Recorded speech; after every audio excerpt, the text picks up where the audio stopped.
lagi kami ingin memulai ibadah sekolah minggu, sertailah kami dari awal ibadah hingga akhirnya. Terima kasih ya Bapa, dalam nama Tuhan Yesus kami berdoa kepadamu. Amin. Adik-adik, kalian tahu nggak kalau misalnya semua hari itu adalah harinya Tuhan, terkhusus hari ini, hari Minggu. Nah, mari kita nyanyikan sebuah lagu, hari ini harinya Tuhan.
Kalian semua pasti mau ya menjadi anak yang taat dan dengar-dengaran akan firman Tuhan. Nah, seperti pujian yang akan kita bawakan pada hari ini.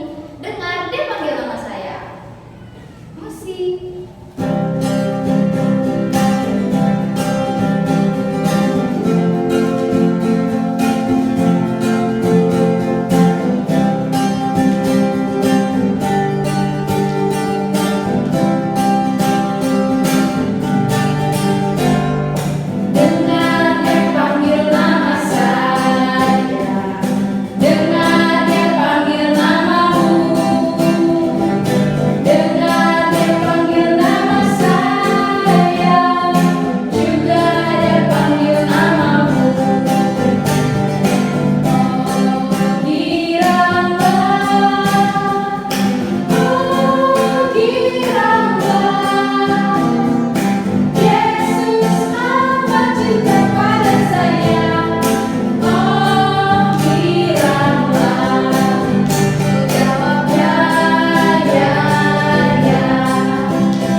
Biarlah Tuhan mengubahkan kita semua.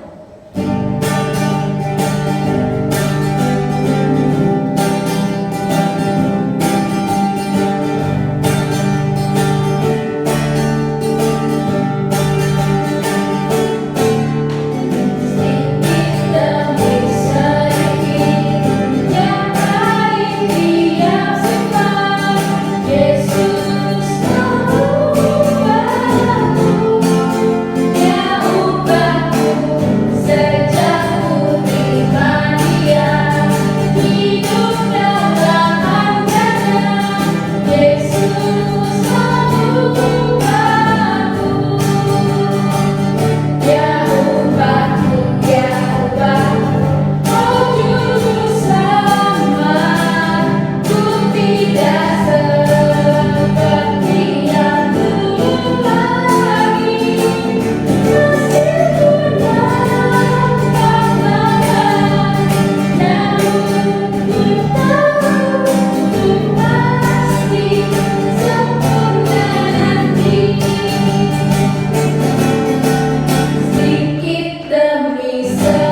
dahulu, ayo kita tutup matanya, lipat tangannya, kita berdoa. Allah Bapa yang bertata dalam surga, terima kasih ya Bapa, Kau telah memberkati kami dari awal pujian hingga akhirnya ya Bapa. Sebentar lagi kami ingin mendengarkan cerita firman Tuhan dari Wase-Wase. Bapa selalu sertai kami, berkatilah kami. Terima kasih ya Bapa, dalam nama Yesus kami berdoa kepadamu. Amin. Untuk adik-adik yang mau memberikan persembahan, kalian bisa minta tolong papa, mama, atau orang dewasa yang ada di sekitar kalian untuk memberikan persembahan ke rekening yang ada di bawah sini. Terima kasih.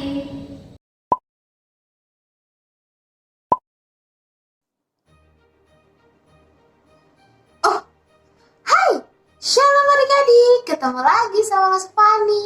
Hari ini, Lose ingin membawakan satu cerita yang terambil dari Kisah Para Rasul 9 ayat yang ke-36 sampai 42 yang berjudul Dorcas, pekerja yang setia. Nah, pada suatu hari di sebuah kota yang bernama kota Yope, hiduplah seorang perempuan yang bernama Dorcas. Nah, kalian tahu nggak adik-adik? Kalau Dorcas ini adalah seorang perempuan sekaligus murid Tuhan Yesus. Nah, Dorcas ini selalu sibuk melayani Tuhan Yesus dan ia memiliki satu keahlian, yaitu ia sangat ahli dalam hal menjahit. Jadi ia suka dalam membuat jubah, membuat baju. Ia suka membuat-buat seperti itu dan hasilnya akan ia berikan kepada janda-janda miskin atau orang-orang yang membutuhkan. Tidak hanya itu adik-adik, ia juga seseorang yang baik hati. Nah, di kota Yope, Dorcas merupakan seorang yang sangat berharga. Ia dikasihi, ia dicintai oleh orang-orang yang ada di sana. Tetapi pada satu hari, Dorcas mengalami sakit adik-adik. Karena sakitnya begitu parah, ia meninggal. Nah, tapi ia meninggal juga merupakan satu rencana dari Tuhan. Kematian Dorcas merupakan hal yang sangat menyedihkan bagi mereka adik-adik, terutama bagi para janda. Mereka menangis terseduh-seduh. Nah, orang-orang Kristen yang ada di kota Yope mendengar bahwa Rasul Petrus berada di kota Lida. Nah, kota Lida dan kota Yope ini berdekatan adik-adik. Jadi, mereka mengutus 2 orang untuk pergi mencari Rasul Petrus. Setelah mereka mencari, mereka menemukan Rasul Petrus. Dan mereka berkata, "Segeralah datang ke tempat kami." Nah, maksud mereka memanggil Rasul Petrus adalah untuk menyemangati orang-orang yang ada di kota Yope dan berdoa atas kematian Dorcas. Lalu Rasul Petrus pergi bersama-sama dengan mereka ke Yope. Nah, pada saat Rasul Petrus tiba, orang-orang Kristen yang ada di sana membawa Rasul Petrus ke sebuah ruangan tempat jasad Dorcas dibaringkan. Di sana terdapat begitu banyak orang yang sedih meratapi jasad Dorcas. Lalu para janda itu mengelilingi Rasul Petrus, mendatangi Rasul Petrus adik-adik sambil membawa baju, sambil membawa jubah yang dijahitkan Dorcas untuk mereka. Lalu mereka menangis terseduh-seduh adik-adik. Tidak lama itu, Rasul Petrus menyuruh mereka semua untuk keluar. Nah, Rasul Petrus berlutut dan berdoa di samping jasad Dorcas. Lalu ia meminta hikmat dan kuasa dari Tuhan. Dan Rasul Petrus berkata, "Bangkitlah." Nah, seketika itu juga adik-adik, Dorcas langsung membuka matanya. Wah, hebat sekali ya kuasa dari Allah. Lalu Rasul Petrus membantu Dorcas untuk berdiri dan memanggil orang-orang Kristen yang ada di sana. Mereka semua yang melihat itu begitu takjub adik-adik. Dan Rasul Petrus mengembalikan Dorcas kepada mereka. Kabar tentang kebangkitan Dorcas ini tersiar kemana-mana adik-adik. Nah, dengan begitu banyak sekali orang yang menjadi percaya kepada Tuhan Yesus. Nah, satu hal yang dapat kita ambil dari cerita ini adalah kita sebagai anak-anaknya juga harus bisa mencontoh seperti Dorcas yang selalu berbuat baik, yang selalu membantu, yang selalu taat kepada Tuhan Yesus. Nah, adik-adik, coba kita bayangkan, misalnya Dorcas itu adalah seorang perempuan yang cuek, yang ia tidak suka membantu. Mungkin saja orang-orang di sana tidak akan menangisi kepergian Dorcas, dan mereka tidak akan mencari Rasul Petrus sampai ke kota Lida. Oleh karena Dorcas seorang perempuan yang baik, mereka sangat kehilangan Dorcas. Mereka sampai mencari Rasul Petrus untuk mendoakan mereka, untuk mendoakan Dorcas juga adik-adik. Jadi, teruslah berbuat baik karena perbuatan baik kita itu akan membawa lebih banyak orang lagi untuk mengenal Tuhan. Oke? Saatnya ayat hafalan. Ayat hafalan kita pada hari ini terambil dari Matius 5 ayat yang ke-16. Demikianlah hendaknya terangmu bercahaya di depan orang, supaya mereka melihat perbuatanmu yang baik dan memuliakan Bapamu yang di sorga.